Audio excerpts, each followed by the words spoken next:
Ang mga kwento ng pag-ibig, kwento ng buhay, at kwento ng pag-asa dito sa Barangay Love Stories. Love Stories.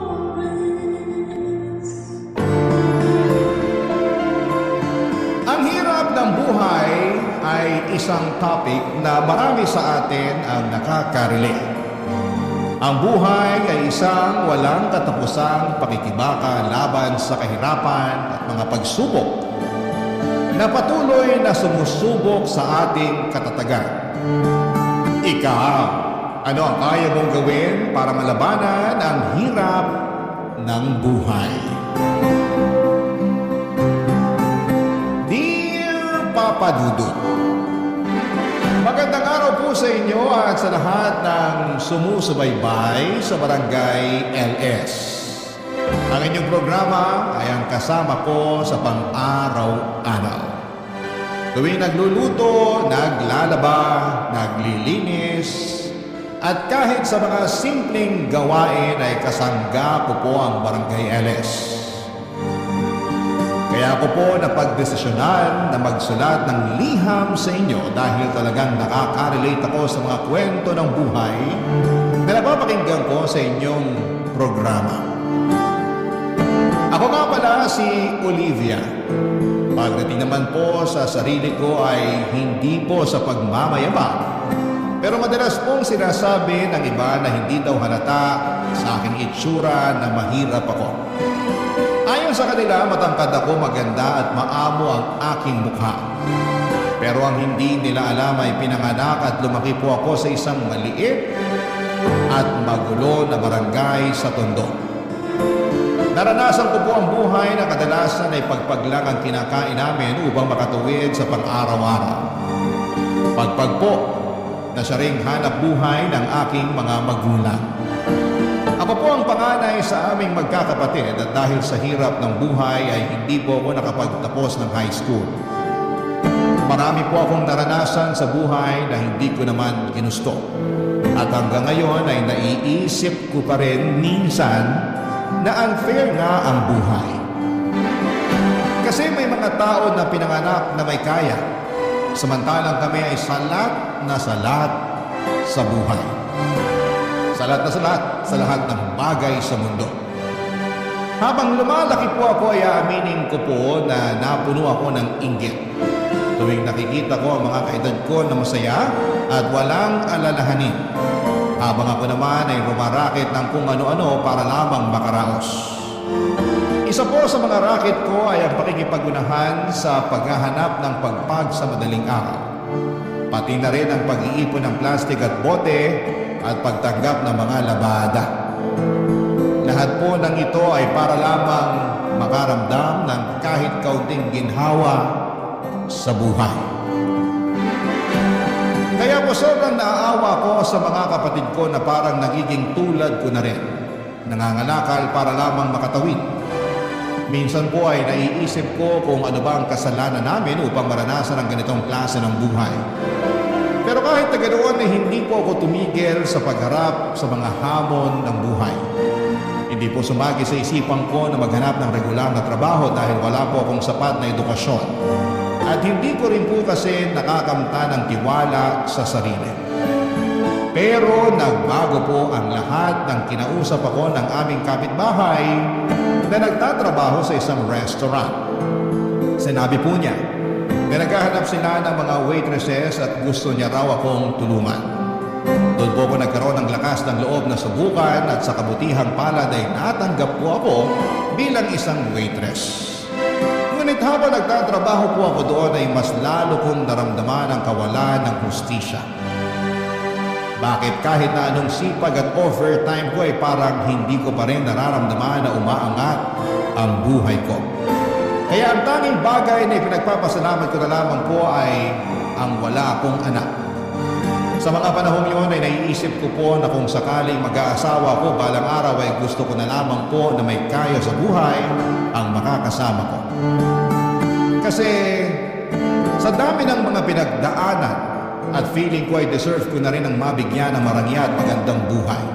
Pero nagbago po ang lahat nang unti-unti akong kinausap ng aming restaurant manager na si Miguel.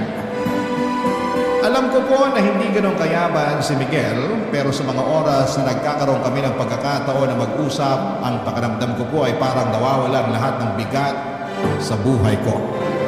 Pero ni minsan po ay hindi ako naglihim kay Miguel. Sinabi ko sa kanya kagustuhan ko na makabingwit ng mas mayamang lalaki para makatangat sa buhay. Pero hindi ito naging sapat para tigilan niya ako sa kanyang pagpapakyut. Nang sinabi po sa akin ni Miguel na gusto niya akong ligawan, sobrang saya ko po. Pero nalilito din po ako.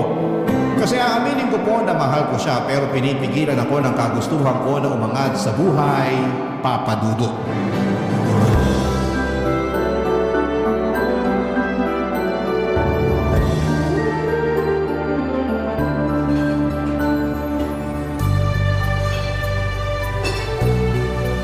Okay guys, 4 minutes na lang at magsasara na tayo.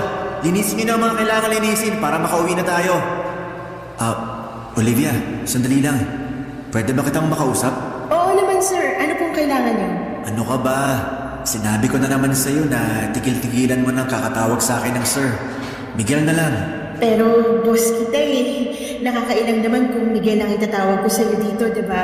Baka mamaya sabihin pa ng iba natin kasama dito na pinakaburan mo ko. Kung yan ang gusto mo, sige, ikaw bahala. Pero Olivia, may itatanong sana ako sa'yo. Ano naman yun? Kailan mo ba ako sasagutin? Ha? Nagpapatawa ka ba? Olivia, 8 months na ako nanliligaw sa'yo. Ano? Nililigawan mo pala ako? Hindi sa nanunumbat ako pero palagi kitang niyayaya na sabayan ako mag-lunch. Tapos paminsan-minsan sabay pa tayong nagko-commute pa uwi. Tapos nililibre rin kita. Sandali lang. Nililigawan mo pala ako sa lagay na yan? Paano ba dapat? Sir, Miguel, aaminin ko na magaan ang loob ko sa'yo. Hindi ko naaalala ang mga problema ko tuwing kinakausap mo ko at mas nagaganahan ako magtrabaho dahil sa'yo. Pero hindi na naman sikreto sa'yo yung priority ko sa buhay, di ba? Alin dun? Yung makapangasawa ka ng mayamang lalaki? Olivia naman, hindi lahat ng bagay ay nabibili ng pera. Madali lang para sa'yo sabihin yan kasi hindi mo naman naranasan yung nararanasan ko eh. Sawang-sawa na ako sa buhay ng isang kahig, isang tuka. Yung tipong kahit anong kayod ko, hindi pa rin ako umaasenso. Wala rin naman ako magagawa kasi hindi naman ako nakapagtapos ng pag-aaral. Tapos karamihan pa ng trabaho dito sa Pilipinas, naghahanap ng college graduate o di kaya college level. Sobrang swerte ko na lang talaga at nakapasok pa ako dito sa restaurant. Hindi naman mahalaga sa akin ang estado mo sa buhay eh. Kung bibigyan mo lang ako ng pagkakataon, pareho nating pagsisikapan ang mga gusto nating makamit sa buhay. Sasamahan at dadamayan kita sa hirap at ginhawa. Yun na nga eh. Ayoko na ng hirap. Kota na ako dyan. Olivia, pinapangako ko sa'yo na hinding-hindi mo pagsisisihan kung sasagutin mo lang ako. Hayaan mo naman na ipakita ko sa'yo kung gaano kakahalaga sa akin. Alam mo, ikaw ang kulit mo rin, no? Sa totoo lang, napakalaking achievement para sa akin tong ginagawa ko ngayon. Hindi madali sa akin na sabihin ko sa'yo ng diretsahan ang tunay na nararamdaman ko para sa'yo. Pero teka lang, ang hindi ko lang talaga kasi mag-gets sa'yo, kung paano mo ko nakukuhang ligawan, alam mo naman na napaka-ambitious ako at yung kagustuhan ko na makakuha ng lalaki na ibibigay sa akin lahat-lahat, diba? Bakit? Paano ka nakakasiguro na hindi ko kayang ibigay sa'yo ang lahat? Hindi nga ako kasing yaman ng mga lalaking matagal mo nang inaasam. Pero isa lang ang masisiguro ko sa'yo. At yun ay ang iparamdam sa'yo araw-araw na mahal kita. Di ko na nga lang alam kung manhid ka o nagtatanga-tangahan ka lang. Tanga na kung tanga, pero wala eh. Talagang nahulog na ang loob ko sa'yo. At ganun rin naman ako sa'yo sa totoo lang. Siguro kung iba lang ang estado ko sa buhay, matagal na kitang sinagot eh. Pero wala eh. Yung makabingwit ng mayamang lalaki na lang talaga ang pag-asa ko para makabangon sa buhay na to. Olivia, makinig ka. Hindi mo kailangan ng mayamang lalaki para makamit mo ang buhay na matagal mo nang pinapangarap para sa sarili mo at sa pamilya mo. Ang kailangan mo ay isang lalaki na handa kang ipaglaban at mamahalin ka ng tunay sa kahit anong pagsubok ng buhay. At handa akong ipakita sa'yo na ako ang lalaking yon. Ano ka ba? Mahal ang bilihin ngayon. Yung pagmamahal na sinasabi mo, hindi yan nagagamit para pambayad ng 1 kilong bigas at 2 tray ng itlog. Ikaw talaga? O sige, ganito na lang. Hindi na muna kita pipilitin para sagutin mo ako. Pero ang gusto ko lang hingin sa'yo ay sana hayaan mo ako na ligawan kita ng maayos. Para at least makita at ma-realize mo man lang kung gaano kita kamahal. Kulit mo talaga.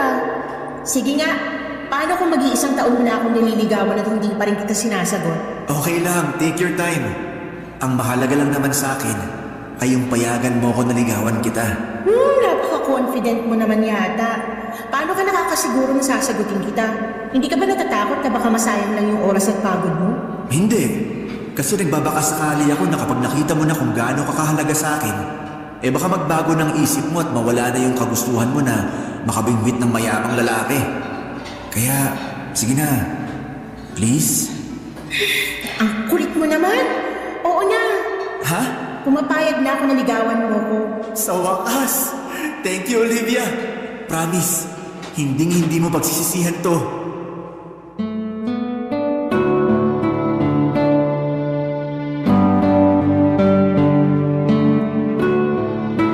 Sobrang kulit ni Miguel noong araw na yon, Papa Dudut. Ewan ko ba sa kanya, harap-harapan ko na ngang sinabi sa kanya na gusto kong mag-asawa ng mayamang lalaki pero hindi pa rin niya ako tinantanan. Siguro'y nagbabaka sakali siya na habang nililigawan niya ako ay magbabago ang isip ko. At hindi siya nagkamali kasi pagkatapos ng 6 months na panliligaw ay sinagot ko na siya. Ewan ko ba? Parang iba talaga ang damdamin kapag puso na ang usapan. Kasi palaging kinokontra ng puso ang mga plano ng utak mo. Pero kahit na ganoon, Papa Dudut, ay hindi ko pinagsisihan ang desisyon ko na sagutin si Miguel. Kasi tinupad niya lahat ng pangako niya sa akin. Naramdaman ko talaga na mahal niya ako. Oo, hindi nga ganon kayaman si Miguel. Pero kahit na hindi siya mayaman, ay hindi niya ako pinabayaan. Binibigyan niya ako ng pera kapag kailangan ko at kahit kami na, pakiramdam ko ay parang nililigawan niya pa rin ako. Ang sabi ko nga sa sarili ko noon na sobrang swerte ng kahit sinong babae na magkakaroon ng boyfriend na katulad ni Miguel. At sa mga panahong yon ay nasa akin ang swerte. Pagkatapos kong sagutin si Miguel ay nag-live-in kami. Si Miguel ay umuupa siya ng maliit na studio type apartment at aaminin ko. Kahit maliit lang yon. Malaking upgrade na yon kumpara sa bahay namin sa Tondo na butas-butas at baka matitibag na sa susunod na bagyo. Pero kahit na ganoon, naging masaya kami ni Miguel. Nagtulungan kami sa trabaho, siya bilang manager at ako bilang waitress. Akala ko ay yun na yung kapalaran ko habang buhay, pero nagbago ang lahat noong tinawagan ako ng pinsan ko na taga La Union. Bihira lang kasi siyang pumunta ng Maynila at noong dumating siya dito, ako agad ang naisip niyang tawagan. Sabi pa niya, ililibre daw niya ako basta samahan ko lamang siya, kaya syempre game na game ako. Nagpaalam ako kay Miguel at pumayag naman siya na mag-night out kami ng pinsan ko.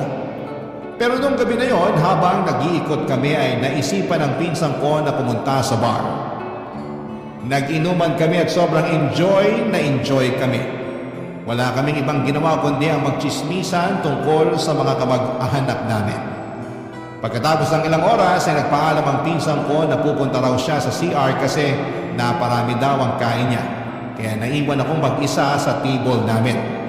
At nung umalis ang pinsan ko ay doon ko na nakilala si Rick, Papa Dudut.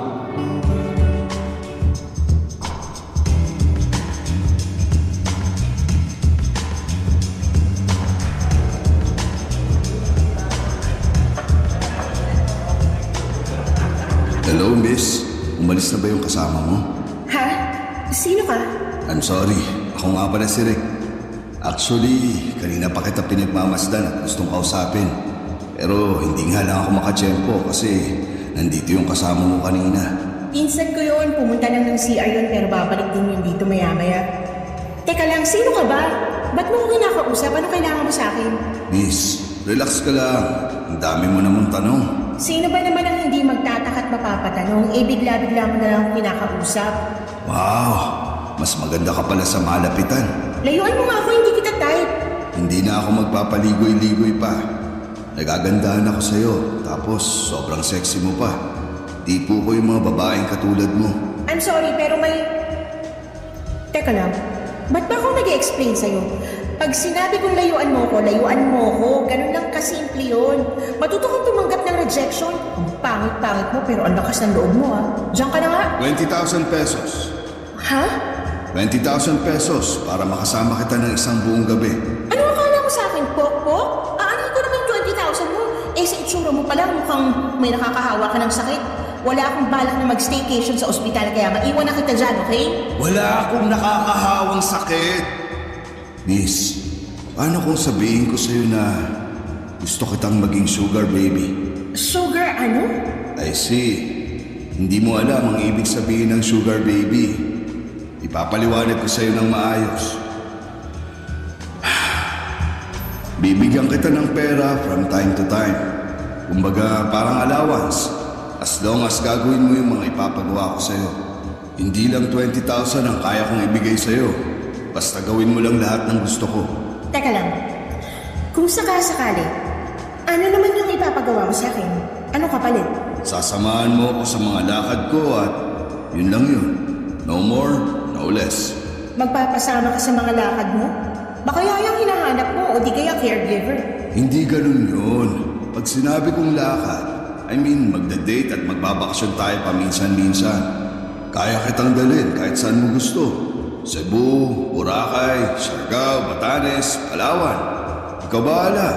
Pero mangyayari lang yun kung papayag kang maging sugar baby ko. Sandali nga lang, hindi ka ba nabibigla sa inaalok mo sa akin? Hindi ba parang sobra-sobra naman yata yan? Hindi ka naman mukhang mayaman. Niloloko mo lang yata ako eh. Tatapatin na kita, scam ba to? Hindi na ako nagtatrabaho. Tumatanggap na lang ako ng pera galing sa mga negosyo at pensyon ko. At kadalasan, nababagot ako sa bahay. Sa totoo lang, matagal ko na talagang balak maghanap ng sugar baby. And for the first time, nakahanap ako ng babaeng type ko. At ikaw yun. Kung ganon, sige na, pumapayag na ako. At sorry din sa mga nasabi ko kanina. Mabuti naman kung ganun. Pero may isa akong kondisyon. Ayoko na may boyfriend. So sabihin mo na sa akin ang totoo habang maaga pa. May boyfriend ka na ba? Wala akong boyfriend. Sigurado ka? Promise, wala. Oo, aamin ako. May mga nanliligaw sa akin pero hindi ko sinasagot. Mabuti naman kung ganun. Dahil ang ayoko sa lahat kung may kasintahan. Gusto ko nasa akin lang ang lahat ng atensyon mo. Ayoko ng kahati. Nagkakaintindihan ba tayo? Oo, naiintindihan ko. Pero matanong din kita, may asawa ka na ba? Wala. Matagal nang patay ang asawa ko. Hindi mo pa pala sinasabi sa akin pangalan mo. Ako si Olivia. Kasing ganda ng mukha mo yung pangalan mo. Bagay na bagay sa'yo. Thank you. Nga pala. Ayan. Nakasulat sa papel na yan ang number ko. I-save mo yan. Sige, ako na bahala. Pero may papakiusap sana ako sa'yo. Ano? Okay lang ba kung umalis ka na muna rito? Baka maabutan pa tayo ng pinsan ko eh. Sige, pagbibigyan kita sa ngayon. Pero next time, ako na ang masusunod, ha? Oo na. Antayin mo na lang yung text ko mamaya. Parang awa mo na, umalis ka na muna. Doon ka na. Pagkatapos naming mag-inuman, ang pinsan ko ay hinatid ko na siya sa maliit na kwarto na inuupahan niya ng ilang araw. Medyo lasing na siya ng mga oras na yon at ayokong may masamang mangyari sa kanya. Pinili ko rin na ilihim sa pinsan ko yung pag-uusap namin ni Rick kasi ayokong machismis sa mga kamag-anak namin lalo na at hindi ko nais na malaman nila na nakikipag-ugnayan ako sa lalaking hindi hamak na mas matanda sa akin. May tiwala naman ako sa pinsan ko pero mas mabuti na yung siguradong walang isyo o problema. Pagkatapos kong hinatid ang pinsang ko ay tinext ko kaagad si Rick at tinawagan siya. Sinundo niya ako at pumunta kami sa isang mamahaling hotel kung saan kami nagtalik. Pagkatapos noon ay binigyan niya ako ng malaking halaga ng pera. Alam ko, sinabi ko noon na matagal ko ng pangarap na magkaroon ng mayamang lalaki na magbibigay sa akin ng mga bagay na gusto ko. Pero hindi ko rin akalain na ganito pala ang pakiramdam. Mahirap pala yung pakiramdam ng pinipilit mong makisama sa isang tao kung wala ka naman talagang nararamdaman para sa kanya. Nasilaw ako sa pera. Kasi sa unang pagkakataon ay nabibili ko na mga bagay na matagal ko nang inaasam. At nakakapagpadala na rin ako ng malaking pera sa mga kapatid at magulang ko at unti-unti ko na rin napapaayos yung bahay namin sa Tondo. Pero sobra akong nakonsensya dahil pinili kong itago ang lahat ng ito kay Miguel. Mahal ko po si Miguel. Pero kay Rick ko nahanap yung marangyang buhay at pera na matagal ko nang pinapangarap. Kung pwede lang sana na isang tao na lamang si Miguel at si Rick ng mga panahon na yon, baka hindi na ako nahirapan pa, Papa Dudu. Barangay Love Stories. Barangay Love Stories. Habang tumatagal ay mas lalong naging agresibo si Rick sa akin. Parang gusto niya lahat ng mga pinapagawa niya sa akin ay natutupad kaagad. At kapag hindi ko nagagawa yung mga gusto niya ay nagagalit siya. At paminsan-minsan ay umaabot na siya sa punto ng pananakit. Nasampal na niya ako ng 3 beses pero tinitiis ko yon at hindi ko na inisip ang pisikal na sakit dahil sa malaking halaga na natatanggap ko sa kanya. Wala pong kaalam-alam si Miguel na patuloy ko pa rin pinagsasabay ang pagiging jowa niya at pagiging sugar baby ko kay Rick. Ang hirap na hatiin ang sarili ko sa 2 tao. Si Miguel mabait pa rin siya sa akin as usual at habang tumatagal ay mas lalo akong nahuhulog sa kanya. Wala akong problema sa kanya, talagang ramdam ko ang pagmamahal niya sa akin. Pero itong si Rick, siya yung sobrang nakakainis na at nakakasakal. Para bang hindi ko na siya kayang respetuhin dahil sa ugali niyang hindi na maipaliwanag. Mayaman nga siya pero mabilis magalit. Sa totoo lang, yung gwapo lang sa kanya ay yung wallet niya lang. Yung mukha at ugali niya parehong pangit. Pero sa kabila ng lahat ng yon ay pinagtiisan ko siya dahil nagagawa ko ang mga bagay na gusto kong gawin ng dahil sa perang ibinibigay niya. Pero paminsan-minsan ay nawawalan ako ng gana na replyan si Rick kaya't hindi na rin nakapagtataka na nagagalit siya. Pero isang araw ay umuwi ako kaagad pagkatapos ng shift ko habang si Miguel naman ay nag-overtime. At pagka-uwi ni Miguel sa apartment namin, nawindang ako sa nakita ko. Puno ng pasa ang mukha ni Miguel. Ang takot at guilt na naramdaman ko ay hindi ko kayang ilarawan. Dito ko lang na-realize kung gaano kalaki yung problemang ginawa ko nung ikinuwento na sa akin ni Miguel ang lahat-lahat, Papa Dudu.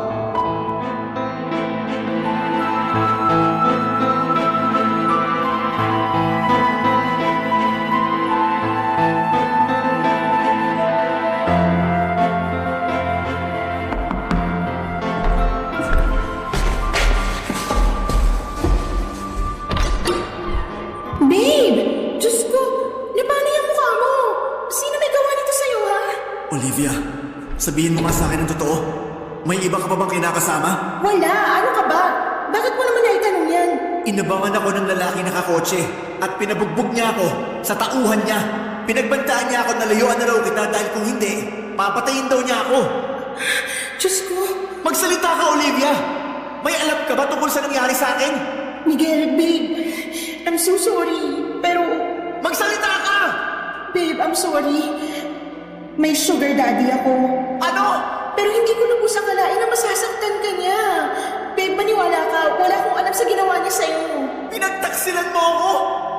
Nagpakababa ka para lang makuha mo yung mga luhong matagal mo nang inaasam-asam?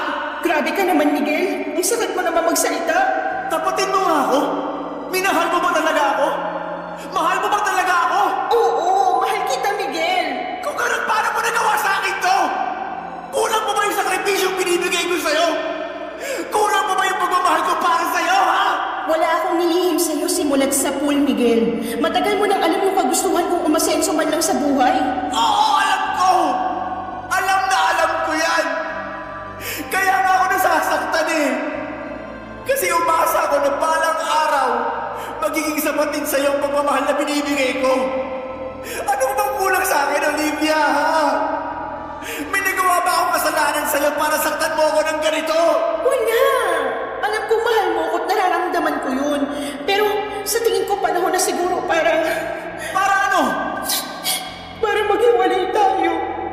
Miguel, baka tuluyan ka na niya pag nalaman niya na hindi pa kita hinihiwalayan.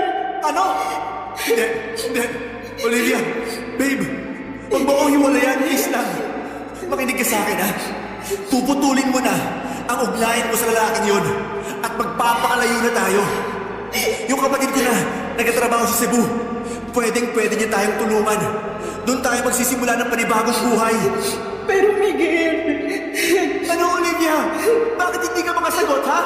Miguel, ayoko na bumalik sa buhay na sobrang salat. Ayoko na bumalik sa buhay kung saan kailangan ko pang mangalakal para lang mabili ko lahat ng mga pangangailangan ko. Olivia, matagal ka nang nakatakas sa ganong klaseng buhay. Matagal nang tapos yun. May maayos ka na ng trabaho ngayon at nandito na ako para tulungan ka. At isa pa, hindi naman kita pinahihirapan ah. Pero kulang, Miguel. Kulang na kulang eh. Sa tingin mo ba, sapat na yung sinasahod mo bilang manager ng restaurant at yung sinasahod ko bilang waitress? Miguel, kahit pagsama-samahin pa natin yung sinasahod natin, hindi din matutumbasan ang pera na binibigay sa akin ni Rick. Nagmamakaawa ko sa'yo. Hiwalayan mo na ang lalaking yun. Kung nagawa niya ako ipabugbog, hindi malayong gawin niya rin to sa'yo. Olivia, aanhin mo naman yung pera niya. Kung araw-araw naman nanganganib yung buhay mo sa mga kamay ng hayop na yun. Sa totoo lang, mas pipiliin ko na lang na mamatay ako sa mga kamay niya kaysa mamatay ako sa gutom. Olivia naman, kayang-kaya kitang buhayin. At ilang beses ko na yan napatunayan sa'yo, di ba? Oo nga, tama ka. Pero paano yung pamilya ko, ha? Kaya mo bang buhayin ang mga kapatid ko? Sa akin sila umaasa, Miguel. Paano ko na i-enroll sila sa susunod na pasukan dahil gusto ko na makapagtapos sila sa pag-aaral? Ayoko na matulad sila sa akin na hindi pa na nakapagtapos ng high school at mangyayari lang yun kung patuloy kong pakikisamahan si Rick. Eh, hindi tutulungan kita. Magtutulungan tayo, Olivia. Pero pakiusap lang. Hiwalayan mo na ang demonyong yon. Paano mo ko matutulungan, Miguel? Yung sahod mo nga, binabudget mo pa kasi natatakot ka na baka maubos agad. Aasenso rin tayo. Wala ka bang tiwala sa akin? Nagpapakapagod naman ako sa trabaho para mas lalong lumago ang savings natin ah. Pero baka uugot-ugot na tayo sa panahon lumago yung savings mo. Mahal kita. Pero ayoko na ng ganitong klaseng buhay, Miguel. Olivia, kung nagbabala ka na hiwalayan ako, please wag. Maawa ka naman sa akin. Gagawin ko ang lahat. Huwag mo lang akong hiwalayan. Parang awa mo na. Kahit sobra ako nasaktan sa ginawa mo, hindi pa rin kita kayang iwan. Mahal na mahal kita, Olivia. Pagkatapos ng sinabing yun ni Miguel ay hindi ko na siya nasagot. At dali-dali akong lumabas upang tawagan si Rick. Dito ko nakumpirma ang lahat. Napag-alaman ko na nagngingit-ngit sa galit si Rick tuwing hindi ko siya nire-replyan kaagad. Kaya inalam niya kung saan ako nagtatrabaho. Kasabay noon inalaman niya na si Miguel ang boyfriend ko at pareho kami ng pinagtatrabahuhan na restaurant. Hindi sinabi ni Rick kung paano niya nalaman pero malakas ang kutob ko na sa Facebook niya nakuha ang lahat ng yon. Kinilabutan ako sa mga nangyari dahil hindi ko akalain na aabot si Rick sa puntong halos patayin na niya si Miguel, Papa Dudut. Sa totoo lang, sobra akong nag-guilty sa mga nangyaring yon. Mahal ko pa rin si Miguel pero hindi ko kayang bitawan ang marangyang buhay na ibinibigay sa akin ni Rick. Sa kabila ng lahat ay pinagpatuloy pa rin namin ni Miguel ang relasyon namin at nakikita ko sa mga mata at kilos ni Miguel na mahal niya pa rin ako. Pero ramdam ko rin kung gaano siya kalungkot at nadismaya sa desisyon kong ipagpatuloy ang ugnayan ko kay Rick. Bumili siya ng mga gamit na pang self-defense para sa aming dalawa, tulad ng pepper spray at taser. Kitang-kita ko kung gaano siya ka-traumatize at sa mga panahong yun ay hindi ko matanggap na siya pa ang nagkakaroon ng ganitong takot at pangamba dahil lamang sa mga naging desisyon ko. At sa takot ko na baka balikan ni Rick si Miguel ay nagsinungaling ako at sinabi ko kay Rick na hindi na ako makikipagkita kay Miguel at mukhang naniwala naman siya. Para makabawi ako kay Miguel ay binilhan ko siya ng mga paborito niyang gamit, mga bagay na sa tingin ko ay magpapasaya sa kanya kahit papaano. Pero hindi niya tinanggap ang mga ito, siguro dahil alam niya na pera ni Rick ang pinambili ko dito. Patuloy pa rin siya sa pagkumbinsi sa akin na sumama sa kanya sa Cebu para makapag-umpisa kaming muli at makalimutan naming pareho ang lahat ng mga nangyari. Pero nag-alinlangan ako na pumunta ng Cebu kasi kahit mahal ko si Miguel, ay naibibigay naman ni Rick sa akin lahat ng gusto ko dito sa Maynila. At hindi ko alam noon ay may isa pang mangyayaring mas mahirap at mas masakit pa kesa sa lahat ng ito. Ang mga desisyon ko ay magdudulot pa ng mas malalim na sugat sa aking puso at buhay. At hindi ko pa noon alam kung paano ko haharapin ang mga pagsubok na darating sa akin, Papa Dudut.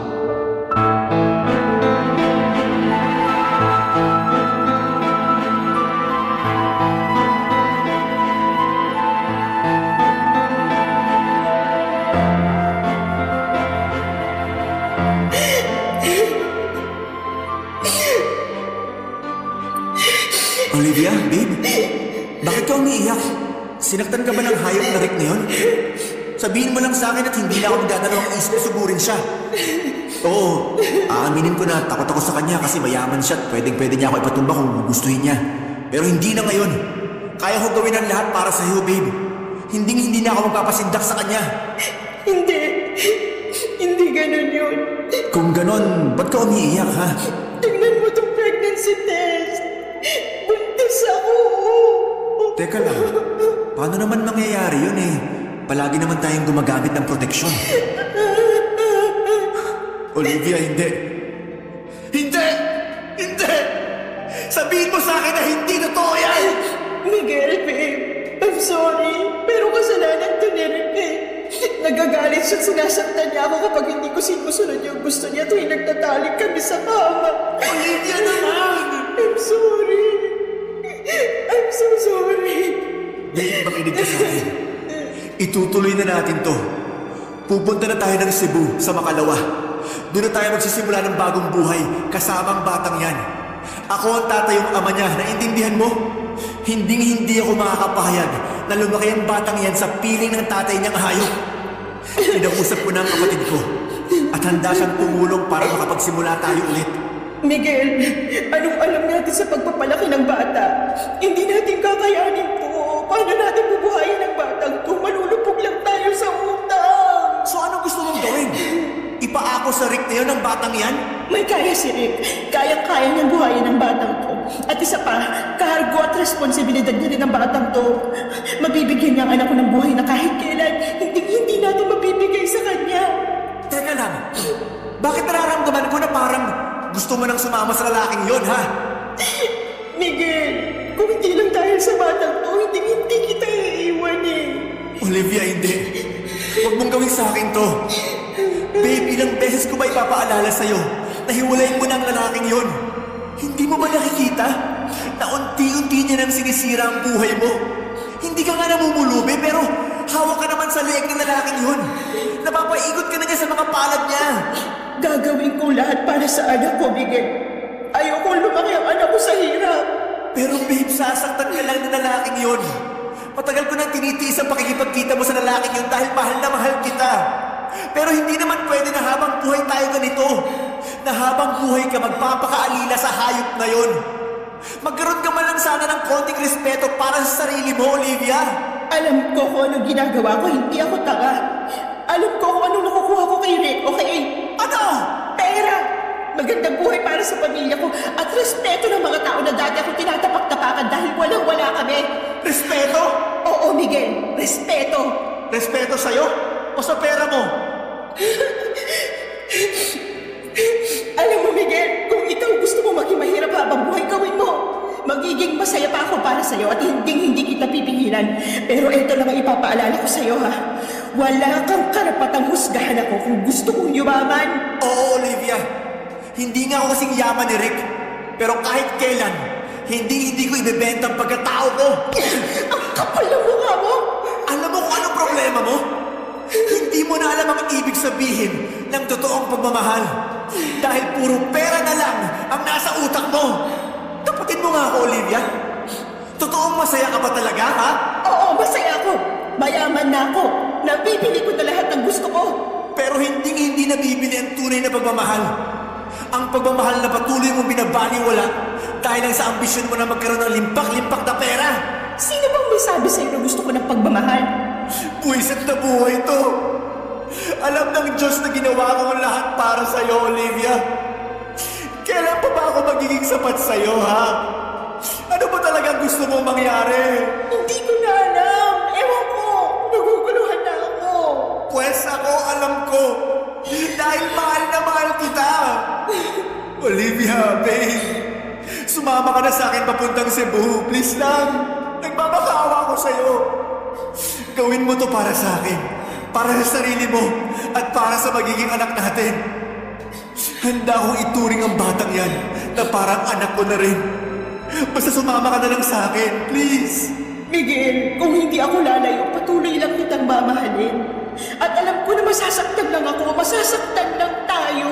Kasi wala sa'yo yung buhay na gusto kong makamitin. Olivia. Wala nang patutunguhan to. Tigilan na natin to, Miguel. Aalis na kami ng anak ko bukas ng umaga. Buo ng desisyon ko at wala ka nang magagawa doon. Papadudot aminin ko po na sobra kong nasaktan sa naging desisyon ko na hiwalayan si Miguel. At kahit na mahal ko siya sa palagay ko, ang dahilan kung bakit natiis ko at nagawa ko pa rin siyang iwanan ay dahil sa trauma. Yung trauma na mula sa pagkabata, sobrang kapos ako at hirap na hirap sa buhay. Yung trauma na kapag wala kang pera ay lalait-laitin ka at tatapak-tapakan ka ng mga tao ng paulit-ulit. Yung trauma na palagi mong ipinagdarasal na sana ay hindi tumirik ang mga mata mo sa gutom. Na sana kahit papaano ay may makain ka. Yung trauma na hindi ka na nandidiri sa pagpag dahil eto na ang nakasanayan mong kainin. Oo, minahal ko si Miguel ngunit hindi ako nakontento sa buhay bilang waitress. Hindi naging sapat ang pagmamahal niya para makontento ako sa kinakalagyan ko. Siguro kung naging kasing yaman lang ni Miguel si Rick ay hindi ko na siya nagawang hiwalayan pa. Pero wala eh. Hindi sapat ang kinikita ni Miguel bilang manager ng isang restaurant para mabigyan ako ng maginhawang buhay. At ako naman ay pagod na sa pagiging silbidora. Kung sakali man na sasama ako kay Miguel papunta ng Cebu ay ganun pa rin ang mangyayari. Kakailanganin ko pa rin na magtrabaho para lamang matustusan ang pang-araw-araw namin lalo na ngayon na may anak na ako. Siguro po noong gabing hiniwalayan ko siya ay sobra akong nataranta dahil napag-alaman kong buntis ako. Sobrang daming tanong ang bumabagabag sa isipan ko ng mga panahong yon. Ang paulit-ulit na tumatakbo sa isip ko noong mga panahong yon ay kung paano ko mabibigyan ng magandang buhay ang magiging anak ko. Ang nasa isip ko lang noon ay bahala na kung saktan ako ni Rick. Basta maging maayos lang ang buhay ng anak ko.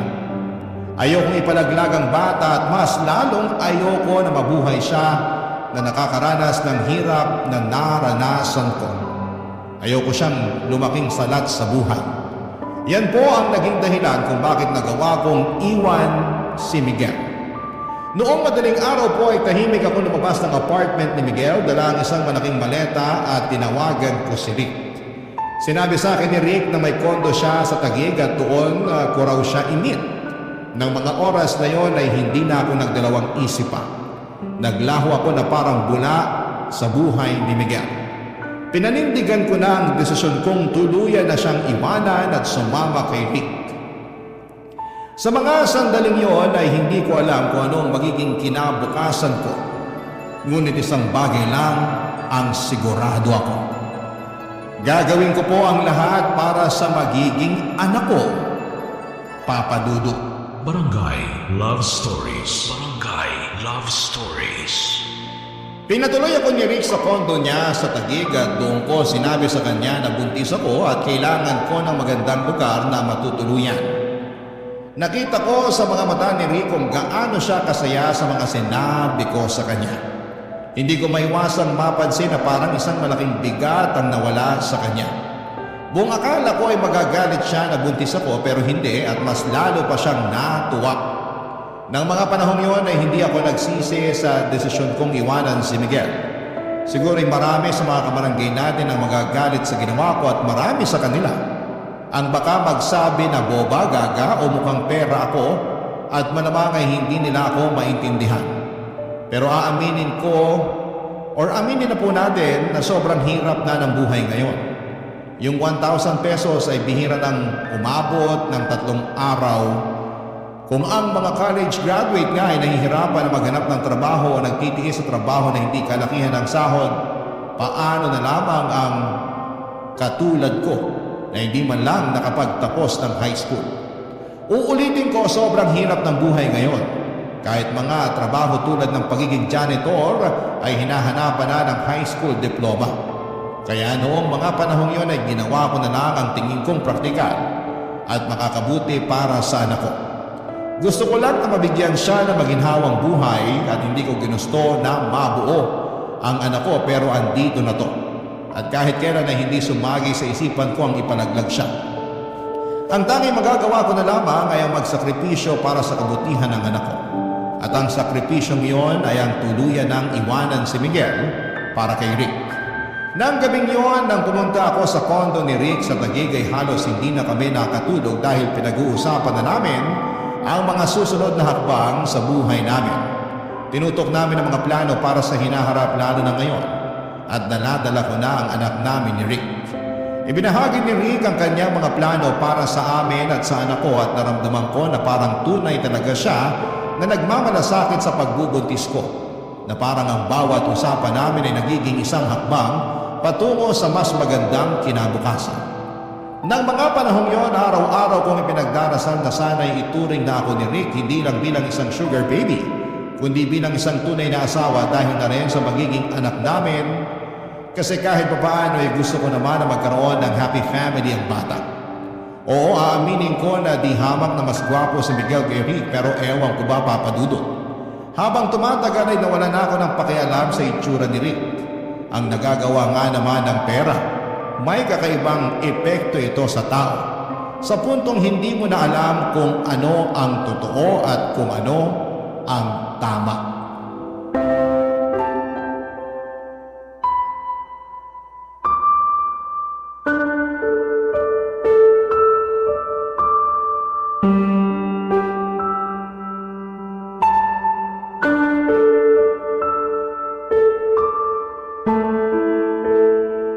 Mabuti na lang talaga at pinaalam mo kaagad sa akin na buntis ka. Oo. At alam ko rin naman na mabibigyan mo ng magandang kinabukasan tong batang to eh. Exactly. Kaya tama lang ang desisyon mo na lapitan ako. Alam mo, sa totoo lang, hindi ko talaga inaasahan na mabubuo tong bata na to. Pero wala na akong magagawa kaya sana tulungan mo ko. Hindi ko kaya palakihin ang batang to na mag-isa. Makakaasa ka, Olivia. Hindi ko kayo pababayaan. Salamat naman. Huwag ka na masyadong mag-alala. Makakasama sa'yo yan. Pero sandali lang, Rick. Paano nang magiging setup natin ngayon? Siyempre iba na ngayon kasi magkakaroon na tayo ng baby, di ba? Huwag kang mag-alala, Olivia. Pananagutan kita at ang batang yan. Aalagaan kita hanggang sa mga anak ka. Dito na kayo ni baby titira sa kondo. Solong-solo nyo na ang kondo na to. Ha? Kami? Bakit ikaw? Hindi ka ba titira dito kasama namin? Yung mga negosyo ko kasi, paminsan-minsan, alam mo naman, kailangan asikasuhin. Kaya huwag ka na magtaka kung may mga panahon na madaling araw na ako makakauwi dito. O di kaya may mga araw na hindi na ako matutulog dito. Ganun ba? Sayang naman. Gusto ko sanang nandito ka palagi para maasikaso natin pareho si baby eh. Huwag ka nang mag-alala. Alam mo naman siguro na sa negosyo ko nang gagaling ang limpak-limpak na pera na binibigay ko sa'yo, di ba? Paano na tayo kung babaliwalain ko ang mga negosyo ko? Yung pension mo, hindi pa ba sapat yun? Ano ka ba? Baril lang yung pensyon ko kumpara sa mga kinikita ko sa mga negosyo ko. Sige, ikaw nang bahala. Basta yung sustento ko ha. Ako na bahala doon. Sa katunayan yan, mas lalakihan ko pa ang binibigay kong pera sa'yo dahil buntis ka. Hindi ka pwedeng ma-stress. At gusto ko na nabibili mo lahat ng mga gusto mo para sa magiging baby natin. At siyempre, para na rin sa sarili mo. The best ka talaga. Pero sandali lang. Sigurado ka ba na hindi na kayo nagkikita ng Miguel na yon? Ha? Bakit mo naman naitanong yan? Naninigurado lang. Kasi sa susunod na makita ko pa yung lalaki na yan na aaligid-aligid sa'yo, hindi na ako magdadalawang isip na tuluyan yun. Sinasabi ko sa'yo. Ano ka ba naman, Rick? Matagal na kaming tapos ni Miguel. Simula nung ipabugbog mo siya, hindi ko na siya nilapitan at agad-agad na ako nakipaghiwalay sa kanya. Siguraduhin mo lang, Olivia. Kasi kapag nalaman ko na nagsisinungaling ka, tatamaan ka sa akin. Eto naman, sobrang seloso. Promise, kahit tingnan mo pa tong cellphone ko, wala akong makikita na kahit ano tungkol kay Miguel kasi matagal na kaming wala. Mabuti naman kung ganun. Ay, wag na nga natin pag-usapan yun. Nandito na ako, diba? Sayong-sayo na ako, tulad ng matagal mo nang gusto. Teka lang, saka nga pala tumutuloy nung naghiwalay kayo ng Miguel na yon? Pinapangako ko sa'yo, Olivia. Tatamaan kayo pareho ng lalaking yun sa akin kapag nalaman ko na niloloko mo lang ako. Ano ka ba? Oo sige, aaminin ko. Kay Miguel ako tumitira nung kami pa. Pero nung naghiwalay na kami, doon ako sa pinsan ko sa Novaliches nakikitira. Siguraduhin mo lang na totoo yung mga sinasabi mo. Dahil ang ayoko sa lahat, yung pinaglalaruan ako. Payakap nga. Eto naman sobrang seloso. Pinapangako at sinisiguro ko sa'yo na hindi na kita bibigyan ng rason para magselos pa. Sige na, okay na. Naniniwala na ako sa'yo. Nga pala. Oh, etong allowance mo. 40,000? Para saan to? Kung dati, once or twice a week lang kita binibigyan ng pera, pues, ngayon masanay ka na araw-araw na kitang bibigyan ng pera. Iba na ang sitwasyon ngayon. May anak na tayo at gaya nga ng sinabi ko, ayokong nasa stress ka. Ibang klase ka talaga. Amazing. Walang makakatalo. Ano kayang gagawin ko dito? Ay, alam ko na. Mamimili ako ng mga gamit ng bata. Crib, baby bottles, lampin, lahat-lahat na. Sumama ka na kaya sa akin? Nako, ikaw na lang. May kailangan pa akong asikasuhin bukas. Ay, ano ba yan? Bukas ka agad? Ipagpaliban mo na muna yan. Sige na naman Sumahan mo naman ako. Ang kulit mo naman! Sinabi ng busy ako eh. Sige na, huwag ka na makulit. Sige na nga, hindi na kita pipilitin. Sorry kung napagtasan kita ng boses. Sa susunod kasi, huwag ka na makulit. Sige, ganito na lang. Babawi ako sa'yo. Pupunta tayo ng Baguio this weekend. Okay ba yun? Natuloy kami sa Baguio noong weekend na yon, Papa Dudu. Eto na yon. Eto na mismo ang buhay na matagal ko nang pinapangarap, yung buhay na kaya kong bilhin ang lahat ng nakikita ng mga mata ko. Yung makapunta sa mga lugar na hindi ko pa nararating noon. Yung wala akong ibang iniintindi kundi ang mag-enjoy at mag-explore. Pero kahit nakuha ko na ang buhay na gusto ko ay bakit ganon?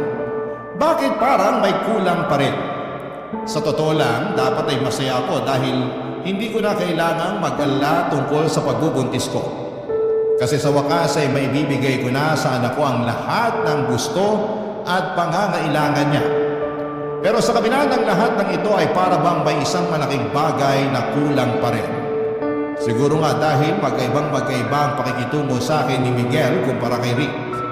Noong nagtatrabaho pa ako bilang waitress, palagi akong inaasikaso ni Miguel. Siya pa yung nagluluto ng almusal namin at siya rin ang naglilinis ng bahay para hindi na ako mapagod. Samantalang si Rick ay palaging wala sa kondo at ang ginagawa lang niya ay ang magbigay sa akin ng pera. Sa totoo lang, nagsimula na akong makaramdam ng pagkabagot. Wala akong ibang makausap sa kondo kundi ang sarili ko. Lagi na lamang ako nanonood ng TV o nagsa-cellphone pero ng mga panahong yun. Okay na rin sa akin na wala si Rick sa kondo kasi sabi niya, inaasikaso raw niya ang mga negosyo niya. Kung wala nga ang mga negosyo na yon, hindi rin ako mabibigyan ng malalaking halaga ng pera kaya okay na lang sa akin. Hanggang isang araw noong dinalaw ko ni Rick at sa kondo siya natulog, may napansin akong umiilaw. Cellphone pala niya yon at sunod-sunod na dumating ang mga text messages. Hindi ko alam ang password ng cellphone ni Rick pero sa lock screen ay malinaw na nakikita ko ang mga mensahe mula sa isang number na patuloy na tinatanong kung kailan siya uuwi at kung bakit hindi siya nagre-reply. Habang binabasa ko yon ay unti-unti akong nabigla at naguluhan. Para bang may malaking tinik na pumasok sa dibdib ko. Ang pakiramdam ko ay bigla akong napuno ng sama ng loob at galit. Sa sobrang pagkabigla ko ay hindi ko na napigilan ang sarili ko at hindi ko na pinagpabukas pa ang kumprontahin siya tungkol dito. Dumulog ako sa kanya ng diretsyo kahit pa may takot at pangambang baka masaktan ako ni Rick sa gagawin kong pagkumpronta sa kanya, Papa Dudut.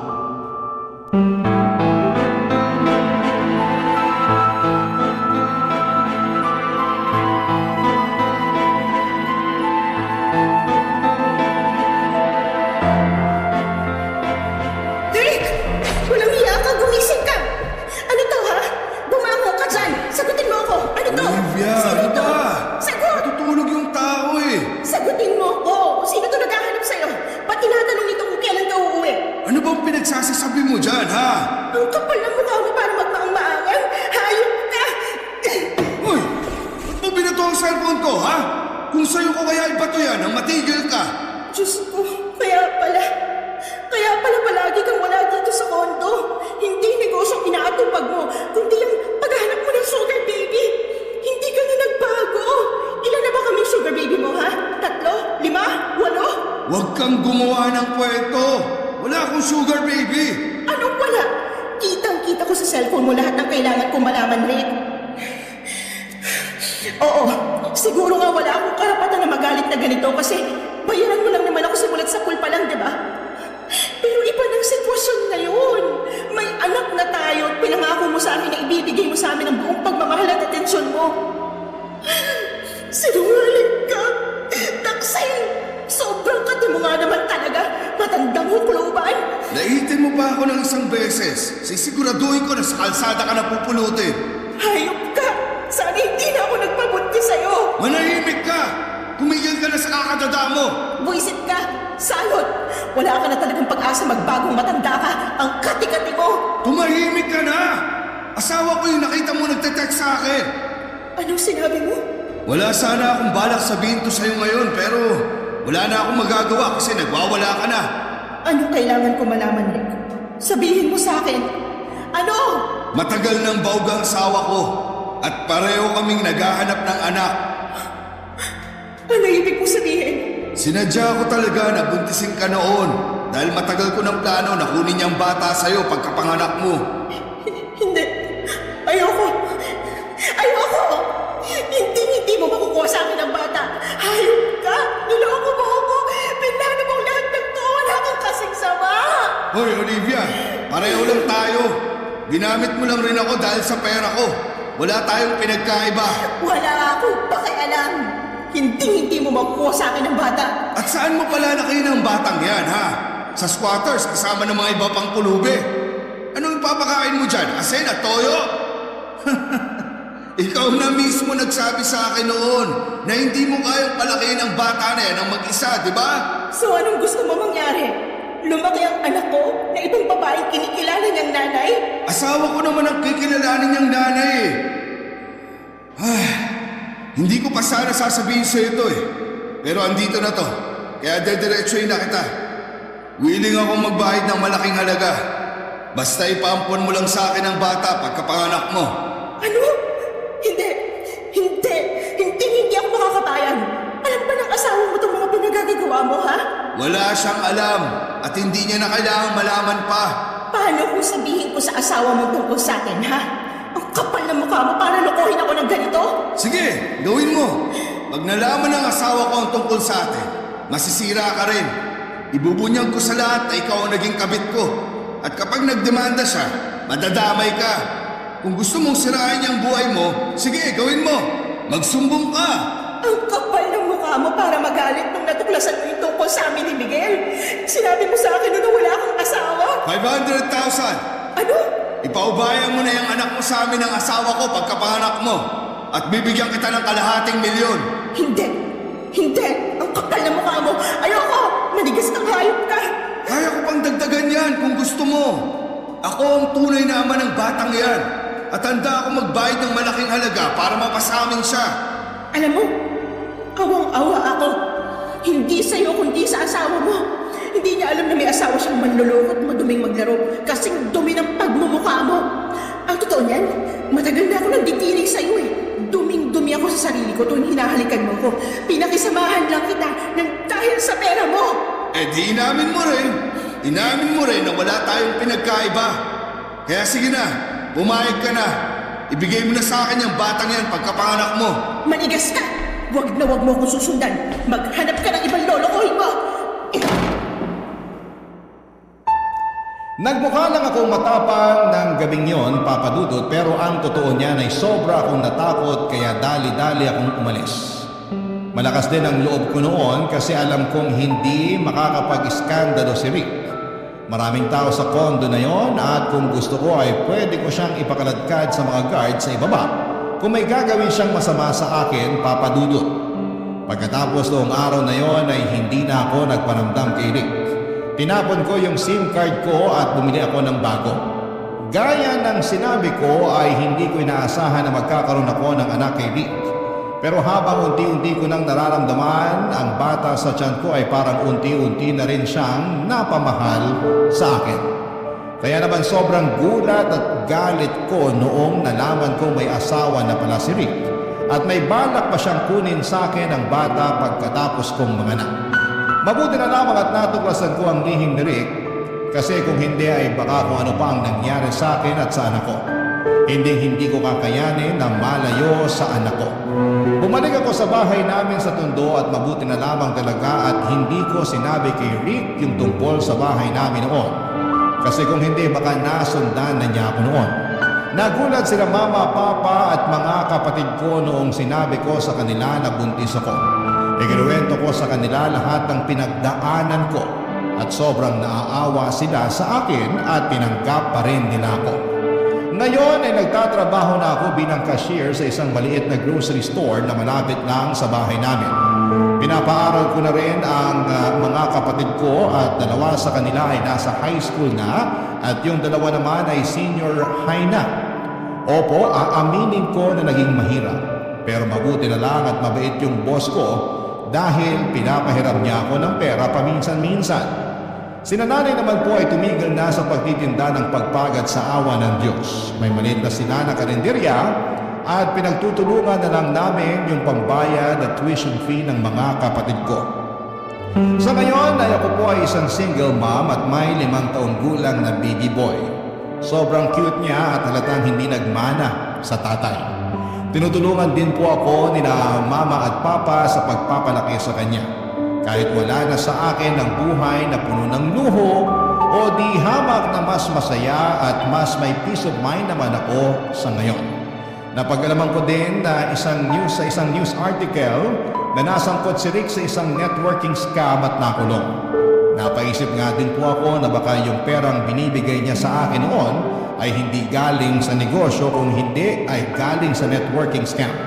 Pero wala na akong balak alamin dahil ayoko na maging parte ng buhay ni Rick. At wala rin po akong balak na ipakilala sa kanya ang anak ko. Tungkol naman po kay Miguel ay naisipan ko siyang i-stalk sa Facebook at napag-alaman ko na nasa Cebu na siya sa ngayon, na tumitira at nagpakasal na siya sa girlfriend niya last year.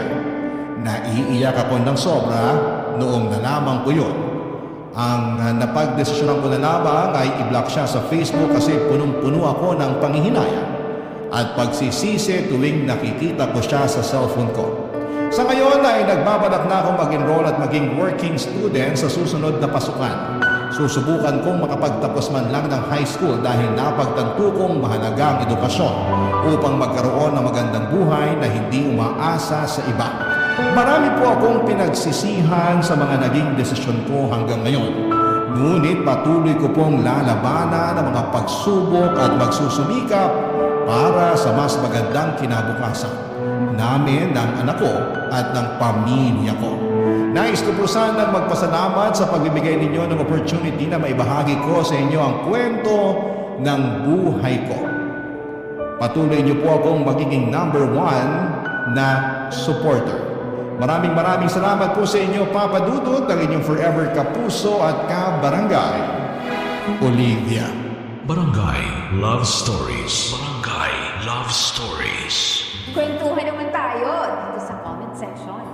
Nagustuhan ng iyong napakinggan? Ituloy yan via live stream sa www.gmanetwork.com/radio.